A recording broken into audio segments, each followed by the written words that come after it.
يا اخي المسؤولية دي والله العظيم حاجة ممكن تخلي الواحد بدل ما هو كان بيصحى بعد 12 واحدة الظهر كده ينبسط، ينزل يروح حاجزين كورة ورا بعض يجروا ورباطين 3 صليبي ويرجع على كوبايتين قصب، وبالليل يتكلم مع النتاية ويهزر ويهق ويمق ويبقى إنسان مبسوط. يلاقي نفسه صاحي الصبح الساعة 6 بالظبط، 6 ودقيقتين، يتصل على مديره في الشغل يقول له الو اشغله، معلش حقك عليا انا النهارده اجازه. يوم التاني التالت يتنطر. فانا اشيل مسؤوليه من دلوقتي ليه؟ والكلمتين دول حقيقي انا سمعتهم من على لسان راجل كبير كسر ال40. انا بكلمكم بجد. ده كان الانترو يعني. نروح ونرجع. ازيكم؟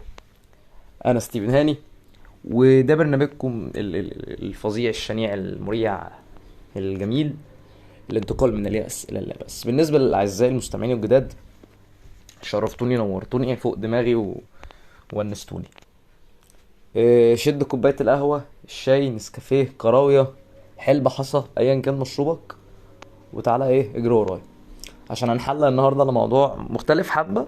احنا كل مواضيعنا مختلفة ومتخلفة وفيها كل العبر. لو اول مرة النوتيفيكيشن بتاع البودكاست ده عامة يوصل لك، او لو انت جاي من فرورد من اي حد عامة، اعمل فولو وارزع التقييم بعد الحلقة، ويلا بينا على موضوع الحلقة بسرعة. طيب، طبعا يعني من الانترو الخفيفة على القلب التقيلة على لا مؤاخذة الرجل هنمشيها الرجل، اي حاجة بفردتين. عرفنا طبعا ان احنا هنتكلم عن موضوع المسؤولية عامة، او ان البني ادم من ساعة ما بيتولد من بطن امه بيبقى شايل مسؤولية. ازاي بيبقى شايل؟ يعني هنمشيها من الصغير للكبير، يعني هنمشيها من مراحل العمر الصغيرة لحد لما تبقى كهل، او انا هتكلم لحد سن انا عشان انا ما جربتش ان انا ابقى كهل يعني. المهم، من وانت صغير طبعا يا عزيزي المستمع او يا عزيزتي المستمع، وهبقى متجه شويه النهارده ناحيه الرجاله، معلش. زي ما انت عندكم فيمنيست، احنا عندنا رجاليست. معلش، الناس اللي بتهتم بالنساء والنساوين والته المربوطه، عندنا ناس برضو بتهتم بالهيه المربوطه. هم كلهم بيتربطوا يا ولاد ماشي عليك يا زمن، تاخد الجمل بما حمل. اوكي باركي. آه من وانت صغير، من وانت لسه طفل رضيع لسه خارج من بطن امك طازة، اول ما الدكتور يقوم رقعك الرقع على ظهرك وتقوم واق، من هنا انت بتبدأ رحلة كفاحك في الحياة. ايه ده؟ يعني احنا رحلة كفاحنا ما كانتش من سن ال14 يا امي والناس اللي بتنزل تشتغل من وهي عندها 10 سنين وبتاع. لا لا لا، كل الكلام ده مش حقيقي. انت بتبدأ رحلة كفاحك من اول ما بتنزل من بطن امك. ازاي؟ انت بتبقى عتلان هم العياطة اللي هتطلع علشان يفهموا. انت كأنك نازل طالع عامل سوفت وير جديد، او داخل بتتعامل مع بشر او مع كائنات غير مفهومة. انت كل اللي عليك اللي انت بتعمله وبتعمل حمام. فين المسؤولية؟ طبعا في كائن محنك، حنيوك صغنن كده يجي يقول لي فين المسؤولية اللي انت شغالها، ولا اللي انت شايلها من هنا يا استاذ يا مبجل؟ احب اقول لك المسؤولية دي طبعا عارفين محطوطة فين بالنسبة للبشر دول. انا بحب اتعامل مع الحزب ده والجزء ده بتاع البني ادمين المعاقة ذهنيا وحاجات تانية لوحديهم يعني على جنب. ازاي بتبقى عتلان الهم؟ انت بتبقى عتلان هم العياطة، وتبقى عتلان هم ان اللي قدامك يفهمك. يعني احنا عندنا مشكلة في الكونكت او الكونكشن عامة، التواصل. عشان انا بتخنق من الانجليزي المقطع اللي عندي، يلعن ميتين الانجليزي. المهم، التواصل اللي بينا عندنا فيه مشاكل من واحنا صغيرين، من واحنا قد الفصل. طبعا انت بتقعد تعيط تعيط تعيط، تتقوى تقوى تقوى. وبالنسبه للناس، اي اتنين متجوزين جداد بيسمعوا، او اي اتنين داخلين على جواز، او اي اتنين متصاحبين خاطبين مرافقين قامقين، ايا كان مستلوحين، هيبقوا فاهمين الحوار ده بالذات. لاجل ان احنا كرجاله عامه، لما بنبقى في بوزيشن معين، في اي ريليشن شيب او اي سيتويشن شيب او ايا كانت، ميتين دي علاقه بنبقى فيها. كرجاله احنا بنبقى ايموشن بزياده، ايموشنالي بزياده، وبنبقى اللي هم ايه، اوصفها ازاي، عيال من الاخر. عشان في ناس بتبقى مستغربه، اللي هو ايه ده، انت دماغك صغيره فشخ. لا لا لا، العلم بالشيء، مفيش راجل دماغه صغيره، مفيش راجل دماغه صغيره، ومفيش ست عندها اي كيو عالي فشخ تقدر تقول ان الرجاله دماغها صغيره. الرجاله ممكن توزن دماغ الستات 3 4 5 6 اضعاف. انا قلت الحلقه دي زي ما في فيمنست هيبقى في مانست، وربنا يعني صبركم عليا، صبركم عليا. انا اللي هعمل جمعيه المطلقون المتحده. الصبر جميل والله، دايما بيقولوا عليه مفتاح الفرج. فطبعا من وانت صغير، من وانت يا عزيزي المستمع وعزيزات المستمع، عاملين زي بكر البوكليتات اللي بتتحط في الشعر بتاعت الستات دي، حجمك عامل زي صباع السوسيس، تقعد تقوق ان حد يفهمك. مفيش. تكبر شويه، تبدا تتعلم تمشي. اول ما تمشي وخلاص، اهلك بقى فرحانين بيك وبيصوروك وانت بفخدك اللي عامله زي النمله دي كده، وبشعريتينك اللي هم عاملين زي الشعريه النايمه كده. معلش انا متنمر كبير، حقكوا عليا، بس استحملوني. انا بقالي 6 7 حلقات بسجل وانا مش نايم. انا بكلمكم بجد، انا بكلمكم، انا عروق عيني بارز اكتر من عروق ايدي. فخلينا نكون راضيين بالامر الواقع. فطبعا اول ما تقع الوقع من هنا، تلاقي نفسك برضو بتتجه للعياط ان انت فشلت. وهنا نربط حاجة بحلقة قديمة جدا، وهي ان الفشل ليس نهاية الحياة. انت بتحتاج ان انت دايما تعمل عملية ريفيل، او بتملى الحاجات القديمة اللي كانت عندك، او الحاجات اللي انت ممكن تكون بالنسبة لك انت فشلت فيها، محتاج ان انت تعمل لها عملية اعادة تعبئة. عن طريق ايه؟ عن طريق ان انت بتلاقي اللي قدامك بيشجعك، بيحاول ان هو يساعدك في ان انت تعمل حاجات كتير او تنجز في حاجات كتير، وبيسندك. وهنا طبعا بنبقى محتاجين ان احنا نبقى بنتعامل مع ناس فاهميننا وشايفيننا، وبين قوسين كبار فشخ وتحتيهم 500,000 خط احمر وازرق وابيض واشارة مرور بتاعت الجن الازرق، من نفس طبقتنا او فاهمين دماغنا صح. ليه؟ لان من غير زعل، ما تجيش تنزلني ديت مع واحدة من مدينتي وانا من شبرا الخيمة، والله يعني هي ممكن تلاقيها بتاكل سكالوب بانيه، ومعلش انا اسف، سكالوب عشان الناس المحنكة، وانت ممكن تلاقي نفسك جايب لحمة راس. انا بكلمكم بجد وربنا، دي مسؤولية اصلا، دي مسؤولية ان انت تنزل ديت ابن 60 وسخة زي ده مع شخصية يعني شخصية حلوة، شخصية جميلة، شخصية جديدة عليك، يعني مش شبهك، مش لونك، مش اسلوبك، مش طباعك، مش انطباعاتك خالص، مش اللايف ستايل بتاعك، مش اي ابن حرام في حياتك. انت عامل زي سامية فلوكس، وهي عاملة يعني صباع رجليها عامل مرسوم عليه مارلين مونرو. ده تخيل صباع رجليها معمول عليه كده، ما بالك لما الحاجات التانية. والله انا بكلمكم بجد، دي مسؤولية اساسا. انا نطيت نطة هباب ومسيت كام مرحلة في النص، بس عايزين نرجع له. فطبعا بعد مرحلة اللي بيحبي، الطفل اللي بيحبي، بعد مرحلة الحبينة، ما كنتش هقولها باللفظ التاني اكيد، بعد مرحلة الحبينة بتيجي مرحلة الطفولة بقى، اللي هي ايه، من سن 6 سنين. طبعا من سن 6 سنين دي مراحل يعني اجرك الله. الطفل بقى فيها بيبقى بيتعلم قراءة كتابة، ابى تسجحهم طبعا. فبتبقى انت شايل مسؤولية ان يعني هتكلم في العموم عامة من منظورين. منظور الاولية بتاعت الامور، يعني الاهل ومنظور الطفل. لان انا جربت الاتنين بصراحه، جربت ان انا ابقى عيل وبيدرس وبتاع، وجربت ان انا ابقى ولي امر. مش ولي امر، عندي اخ صغير، ف انا المربي هقول ان انا ابوها، انا ابوه بقى المره دي، مش ابوها، انا ابوه.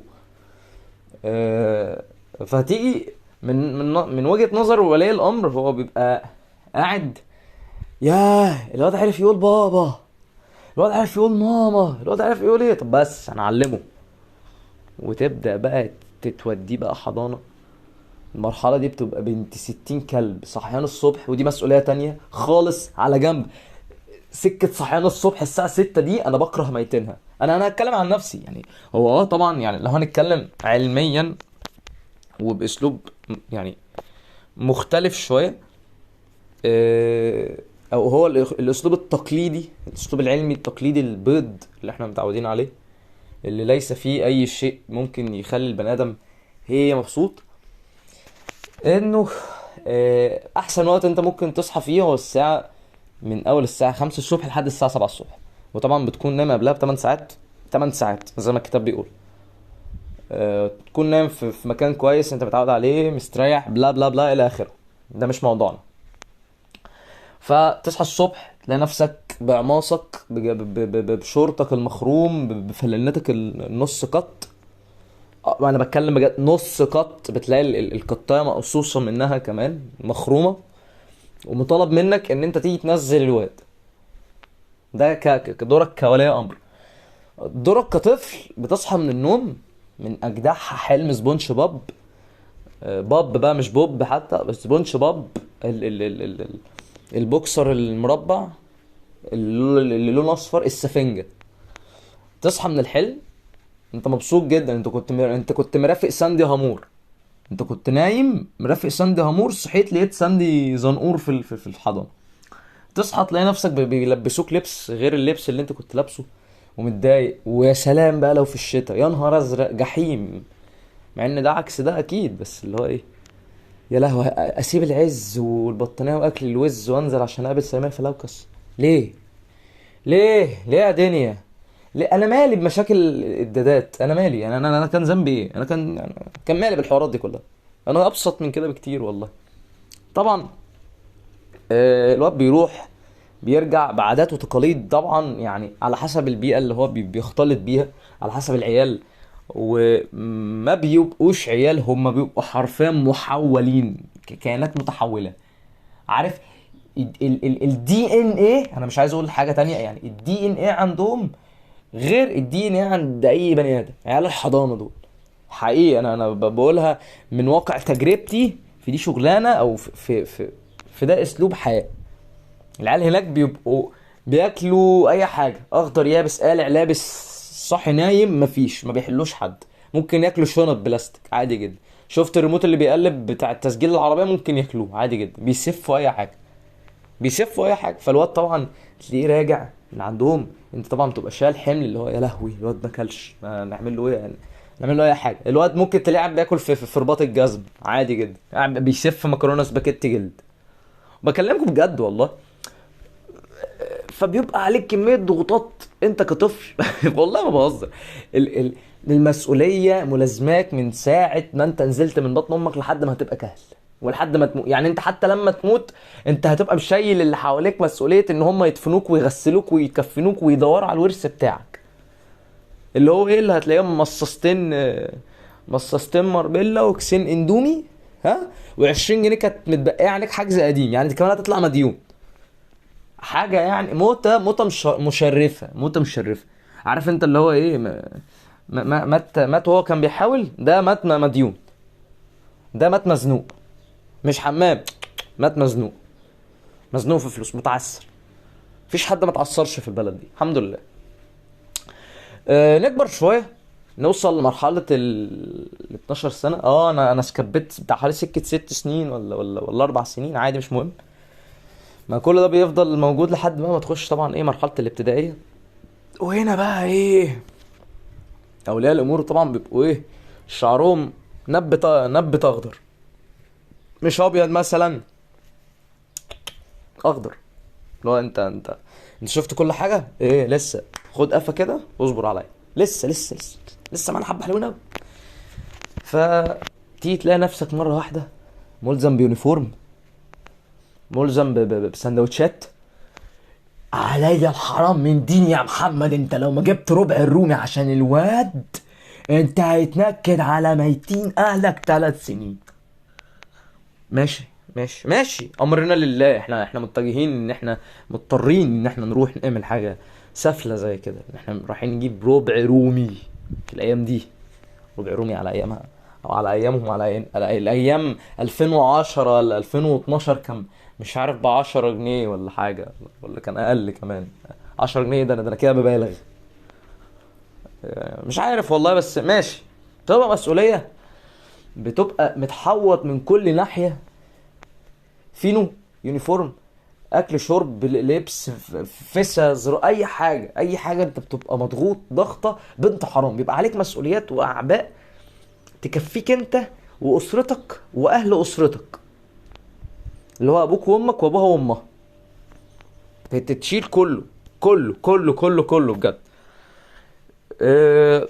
تيجي بعد المرحله دي ما تخلص طبعا، وحوار اللانشون والجبن نوستون مثلثات ام 6 جنيه دي تخلص، تلاقي نفسك مره واحده اتزنقت في مرحله كده غريبه قوي اسمها مرحله الاعداديه.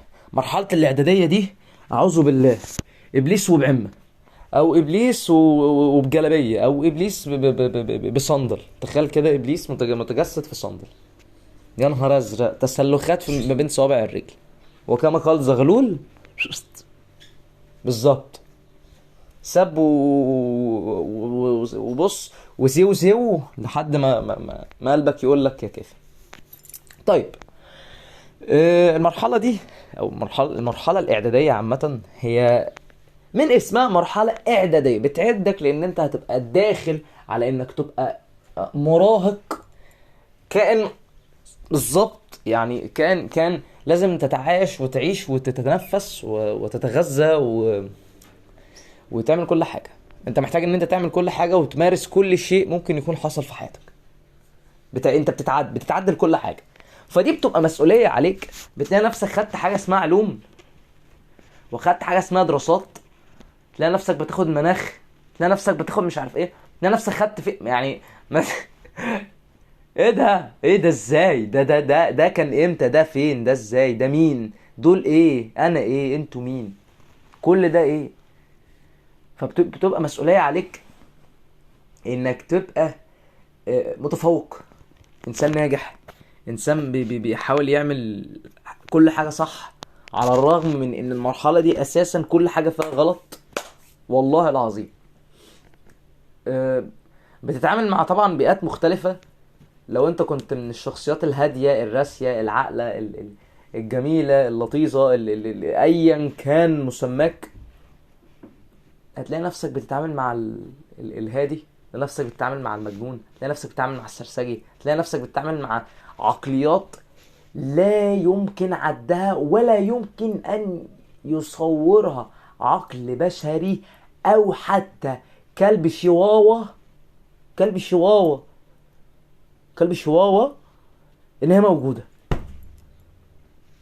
تلاقي بني ادمين بتفكر بضفرها، بالضافر كده، مش بالعقل. ربك خلق الجمجمة وخلق اللي جواها علشان البني ادم يفكر، يجرب، يتعايش. لكن انت بتبقى عتلان هم ان انت تلبس ميتين ده قميص اسود او قميص زيتي او قميص فحلوقي، ايا كان تنزل تروح تتعامل مع البشر دي، واللي هو ايه، يحرق دي الرطوبة، يحرق الرطوبة بجد. عرق، اسنان، خرا بني ادمين خرا. المفروض ان انت طبعا بتبقى طالع بميموريز وذكريات وبتاع وعقلية بقى، وانت بقيت شاب بتفهم وبتاع. يجيلك بقى الامتحانات، تخش في الزوبعة بتاعت امتحانات اعدادية بقى، اللي انت لما بعد ما تخلصها بتلاقي نفسك مسحول سحلة ربك وحده اللي يشهد عليه. بعد ما نخلصها طبعا بتبقى محتاج ان انت تنزل سوق العمل شويه، اللي هو ايه، جسمك يتدقدق شويه على الدنيا دي، وتعرف وتفهم القرش بيتجاب ازاي، علشان ما تبقاش داخل الثانويه وانت ملفك ابيض ومحدش عارف عنك حاجه. انت كنت عايش فين اصلا قبل كده؟ انت كنت عايش اساسا ايه ده؟ طيب حلو، كويس كويس. ابتدينا بحاجه نظيفه، ابتدينا بحاجه عدله. تبدا بقى تنزل شغل، ومن هنا تبدا المسؤوليه تزيد عليك بزياده، لان انت بتبقى بتنفصل عن اهلك، وعن ان الفطار بيبقى جاهز لك، وان انت تبقى داخل من البيت بعد حجز الكوره، او بعد ساعتين البلاي ستيشن، او بعد ما تنزل دار عبادتك، بتلاقي الرز جاهز، وتلاقي الكوسه جاهزه، وتلاقي الربع فرخه بالورك، بالسمانه، بالرقبه، بالشكشوكه، بكله جاهز. تنزل تلاقي نفسك بتتعامل مع عبده كباكه، وسيد مسله، وعبده سبراي. عبده سبراي ده شخصية حقيقية، وممكن يكون واحد من اللي بيسمعونا. احب اديك تحية، اتمنى ما اشوفكش تاني قدام، عشان ليه عندك 25 جنيه، اقسم بدين الله لو لمحتك هجيبك، وانت عارف معنى كلمة هجيبك دي يا عبده يا سبراي. المهم، بتبقى مسؤولية عليك، ان انت بتبقى عارف انك هتبقى داخل على ضغط نفسي وجسدي انت اساسا ما عشتوش، او انت اساسا انت داخل على وضع جديد. اللي هو انت عارف، انت لما تبقى لسه خارج من نظام اطفال حرفيا، وتلاقي نفسك مره واحده نزلت اشتغلت، ومع ناس واسلوب معامله ابن 60 في 70، فبتبقى الدنيا مش احسن حاجه. انت طبعا بتبقى متلخبط، انت اللي هو انا ايه، انا ازاي، انا ده حصل لي امتى يا جدعان؟ انا لسه كنت باخد اي بي سي، الف باء تاء خاء. وان كبر ابنك خويه، مش لازم ترميه في السوق، تخليه الزمن هو اللي يخويه. طبيعي ان اي حد لازم ينشف عظم ابنه، انا مع الفكره دي. بس في ناس مش بتنشف العظم، هي بتفشخه، هي بتمسكه كده، بتقطمه، هي بتحسبه كوارع، بتمصمصه. انا مش مع الاسلوب ده عامه، وده رايي شخصي، ممكن تستفاد بيه، وممكن في نفس الوقت تحطه في اقرب باسكت عندك، ما يفرقليش. انا كده كده كلامي انا بقوله، واللي بيستفاد بيه بيستفاد بيه عامه. اتس بيج ايجو برو. طبعا اول ما بتنزل الشغل وبتتعود، وجسمك بياخد على الموضوع، لحد ما جسمك وجتتك تنحس، وتعرف ان الجنيه بيطلع دينك علشان تجيبه. بتبقى شايل مسؤوليه انك تجيب الاكل لنفسك، و و و وتشبع نفسك. طبعا انت بتبقى شغال اقل حاجه من 10 ساعات ل 14 ساعه، ودي حاجه انا عشتها في حياتي. اشتغلنا 14 ساعه و12 ساعه و10 ساعات و8 ساعات، اشتغلنا كله. فحقيقي شغل العبوديه ده انت هتستلمه من وانت صغير، لما تكبر شويه هتبقى نفس العبد كده كده، بس بمستويات مختلفه. هتلاقي نفسك المرتب بتاعك عالي، بس هتبذل مجهود اضعافك، فتبقى شايل هم قدام من دلوقتي. فلا عارف تستمتع بماضي، يعني ماضيك انت اتحسرت عليه، ولا عارف تعيش الحاضر اللي انت فيه مبسوط، ولا انت مطمن للمستقبل. فانت شايل ميتين مسؤولية فوق دماغك، بنت حرام. ويا ويلك وسواد ليلك لو حد من اهلك بيستخدم معاك اسلوب النقد البناء بقى، اللي هو يا ابني انت مش نافع في حق، يا ابني شد حيلك، يا ابني عايز افرح بيك، انت هتفضل حيوان منوي لحد امتى يا ابني، هتكبر امتى يا ابني، يا ابني هتبقى حاجة امتى يا ابني، انت فاسية. والله العظيم بشوف بني ادمين بتتعامل مع عيالها كده، ببقى هموت واجيب زمارة رقابيهم واحطها في اجدح ديل حصان. بجد انا ببقى اللي هو ايه ده، ايه يا حاج، انت ايه يا حاج، انت كنت معصر مين، ترانسفورمرز؟ كنت قاعد مع اوبتيموس برايم على القهوه بتشدوا حجرين سلوم سوا؟ ايه يا حاج، ايه يا حاج، جيلنا غير جيلكوا عهد الله. انت على ايامك كنت متجوز ب 2 جنيه وربع جنيه مخروم. ربع جنيه مخروم ده انت كنت عامله دبله عشان تتقدم بيها. انا بتكلم بجد، ربع جنيه مخروم كنت تروح تظبط بيه الحال، تسكت ابوها اساسا. لكن احنا هنا بيبقى طالعان دين اللي خلفونا، الواد من دول ولا الشاب من دول بيبقى نازل من صباحتها لغطستها كل ده لاجل 100 جنيه ولا 150 جنيه. 150 جنيه اللي يعملوها ده لو الواد بيشرب سجاير جاب له كام سيجاره فرط في اليوم، ادي صرف 20 30 جنيه، واكلك وشربك ومواصلاتك ادي 60 70 جنيه، اتبقى لك 70 جنيه من ال 150 جنيه. مسؤوليه من حيث لا تدري ولا تعلم. انت من ساعه ما بتصحى من نومك بتبقى عتلان هم الدنيا كلها، عتلان هم هتجيب سجايرك منين، عتلان هم هتجيب فلوس منين لو انت قاعد من الشغل، عتلان هم ان انت رايح شغل اصلا وهتقابل ناس بنت 60 كلب انت ما بتحبش تتعامل معاهم، عتلان هم دراسه لو انت بتدرس اللي هو ايه، يا رب الناس بتصحى انا بحبك وحشتني عامل ايه، اي حاجه اي خرا. انا الرياضه، ازيك وازاي امك عامل ايه، بقول لك ايه، عندنا استاتيكا وميكانيكا مش يلا ولا ايه. انا حقيقي ببقى يعني اي حد بيبقى عنده مسؤوليه او ايا كان نوع الضغط اللي بيبقى مرمي على عاتقه او كتفه، عشان عاتقه دي حسسني محمد علي قوي. اي حد بيبقى شايل مسؤوليه انا شخصيا ببقى واقف في ظهره، انا ببقى واقف اللي هو بشجعه على الاقل يعني. لو انا ما عرفتش اشيل العريس ليله عرسه هسقف له من بعيد، هزغرط له يا عم اي حاجه، مش لازم تيجي ترفع العريس وتوجب معاه، مش لازم والله يعني. واجبك وصل يا يا ابو الادهي. انا شخصيا لو الفرح بتاعي انا مش عازم صحابي سكه، انا هعمله على الضيق، انا هعمله على ضيق الضيق، انا هعمله انا وهي وابوها وامها وابويا وامي، شكرا وشكر الله سعيكم، والاب الكان اللي هيجي يصلي والواد اللي هيصور، شكرا مش عايز حاجه ولا حد من حاجه. حتى في ليله الفرح ابقى شايل مسؤوليه ان انا ايه ما كده كده كفايه، ده كده كتير والله، كده كتير والله، كده كتير والله، كده كتير. مرحله الثانويه انا مش هتكلم عنها بصراحه لانها كانت من اوسخ وانجس المراحل التعليميه البيئيه الحياتيه، لان هي بتبقى مراحل زباله. وطبعا مع استمراريه الشغل ومع استمراريه ان انت شايل مسؤوليه ان انت تبقى شايل نفسك، انت بتبقى مختار ان انت تبقى شايل نفسك، دي حاجه حلوه ليك. لو انت اهلك بيصرفوا عليك لحد سنا ما ده مفيش مشكله، انت هتبقى بينك وبين نفسك شايف نفسك عاله، لكن انت مش عاله، هو ده واجبهم عليك ان هم يربوك ويعلموك وياكلوك ويشربوك ويشخخوك ويكشفوا عليك لما تبقى تعبان يعني ها. ولو انت عايز تشيل عننا اهلا وسهلا، مش عايز تشيل اهلا وسهلا برضو، ده عادي. بس يستحسن ان انت تتعود ان انت تشيل نفسك، ما تبقاش تقيل على حد حتى لو كان اهلك، فدي حاجه في حد ذاتها طبعا بتبقى مسؤوليه. ففكره ان الراجل في اول الحلقه لو تفتكروا الراجل اللي قال المسؤوليه دي حاجه ب60 في 70 وبتاع، هي بس من غيرها انت مش تبقى راجل، ومن غيرها انت مش تبقى ست. لو انت ما عرفتيش تمسكي الفرخه كده انا اسف في الله تفشخيها نصين وعشان تعرفي تنضفيها وبتاع وي مش هتعرفي تبقي ست بيت.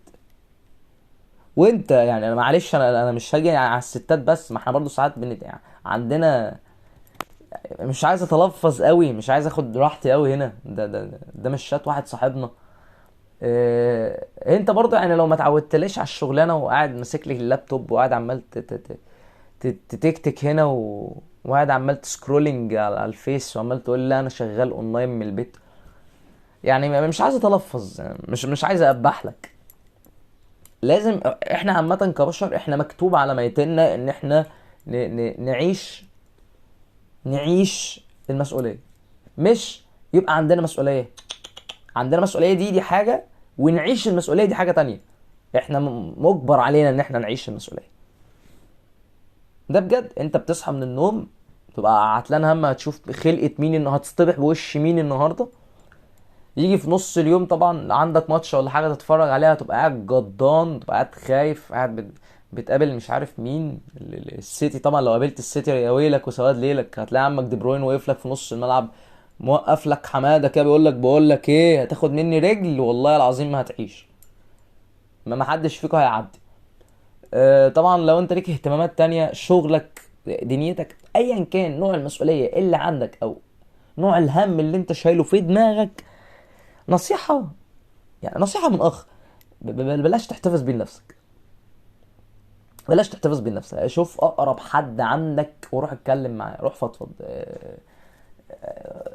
اي حاجه، طلع مخزن مخزن السودايه دي اللي موجوده جوه دي شيلها، يعني ما تسيبهاش، ما تخليهاش موجوده، علشان والله انت الوحيد اللي هتبقى متضرر جدا من الموضوع ده. اي حد عامه لما بيكون عنده مسؤوليه او بيكون شايل حمل او شايل طاقه كبيره، سواء كانت مسؤوليه بيت، سواء كان اسلوب هيبقى بيتعامل بيه مع المدير بتاعه في الشغل، هيبقى من الاخر مليساتي مرهماتي، ده بيبقى متعب. لان انت كده بتبقى بتنافق نفسك، انت ما بتحبش ان انت تتعامل بالاسلوب ده بس مضطر تعمل كده عشان ها وبتاع وتمشي حالك في الشغل. كل دي بتبقى مسؤوليات فوق كتافك. فانت كبني ادم شايل مسؤوليه، ايه اللي مطالب منك؟ ولا حاجه. انت كتر خيرك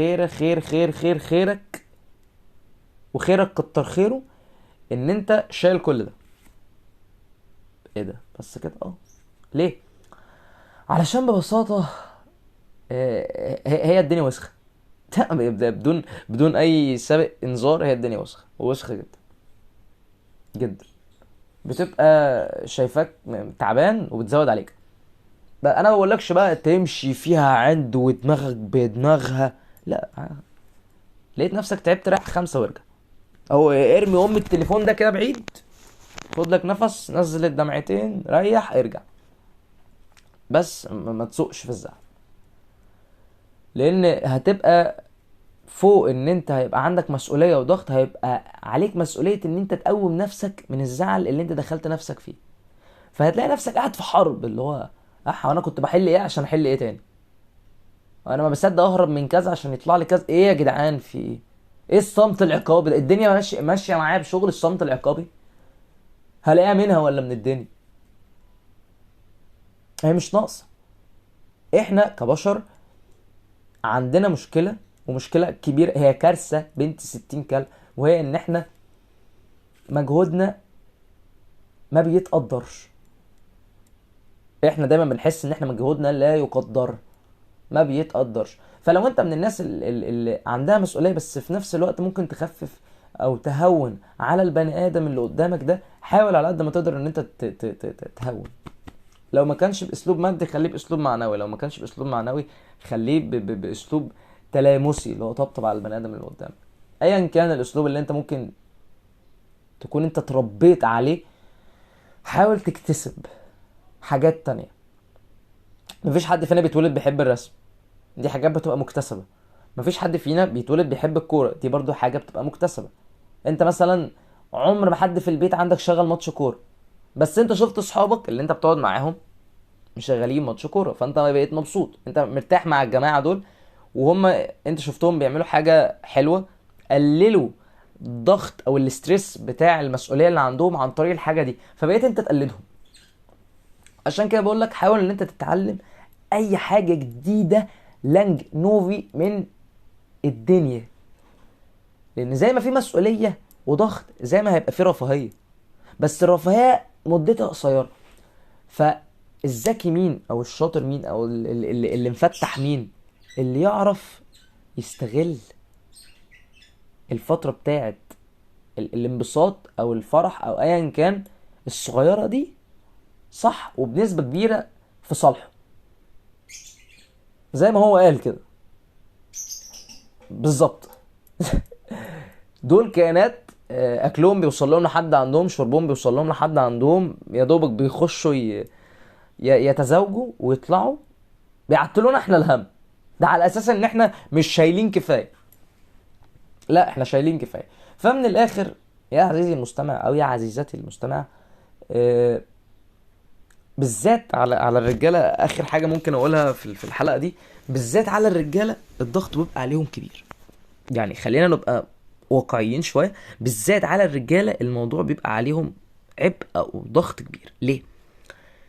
انت كست عامه، او انت كبنوته، او انت كاي حاجه، الواد اللي انت مرافقاه مصاحباه خايناه عشقاه بتحبيه متجوزاه في السر، خطباه بينك وبين البيست فريند بتاعتك، بيبقى حقيقي مضغوط ضغطه لا يمكن ان توصف. حتى لو هو كان بيحاول يوصف لك الوصف، انا ما بحبش اوصف الوصف، ما بحبش ان انا اقول لك انا تعبان، لان هو باين، هو في سواد تحت عيني ممكن يعمل 8 كيلو فلفل اسود، مش 8 كيلو، 2 كيلو فلفل اسود.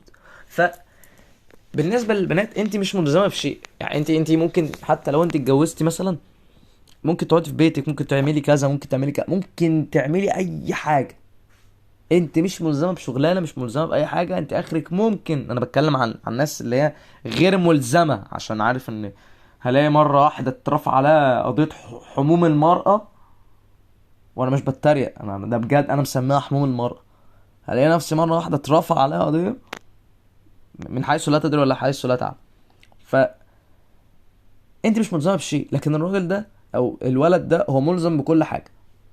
ملزم ان هو ينبسط، ملزم ان هو يبسطك، ملزم ان هو يعيش في حياته، ملزم ان هو يبسط اهله، ملزم ان هو يبقى مسؤول عن نفسه عشان لما يكبر ما يبقاش عتلان هم حاجة، ملزم ان هو يبقى مراضي عيلته في المجمل، مش والده ووالدته او اخواته بس، ملزم ان هو يكون ذو صورة اجتماعية مناسبة ليه، ملزم ان هو يكون في جيبه فلوس، ملزم ان هو يبقى بيعمل كل حاجة في دنيته من اول الشوكة لحد الصاروخ.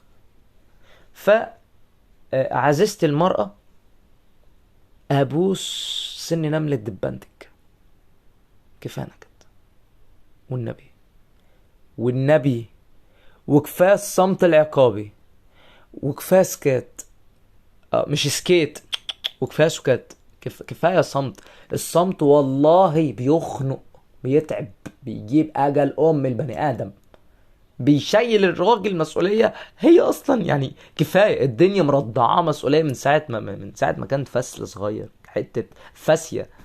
كان مجرد فكره، الواد ده اصلا كان مجرد فكره. تخيل ان مجرد الفكره دي بقت شايله كميه مسؤوليات قد كده. فرفقا بالله عليكم بقلوب البني ادمين اللي انتوا بتتعاملوا معاها. وازاي طبعا ما الرجاله شايله مسؤوليه؟ طبعا في ستات كتير جدا شايله مسؤوليه، انا معاهم. نكتفي، نكتفي. انا عرفت اصلا من دي حلقه، والله دي المره التانية اللي اكنسلها التالتة لا خليها زي ما هي، والله ما انا منتج، يلا زي ما هي.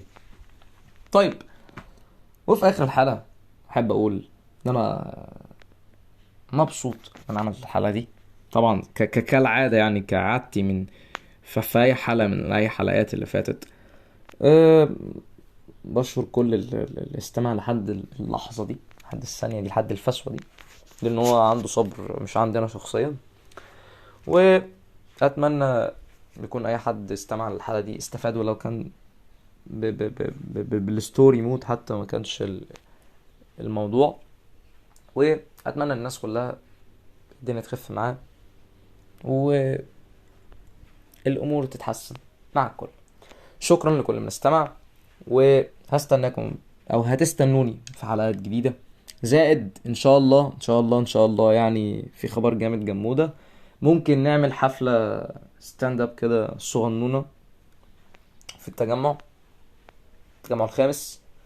هظبط الايفنت مع المكان ان شاء الله، وهسيب لكم اللينكات، وهسيب لكم كل حاجه ان شاء الله في البايو بتاع الحلقه دي، او بايو الحلقه الجايه ان شاء الله. اوكي، شكرا ليكم، و rest in peace bitches.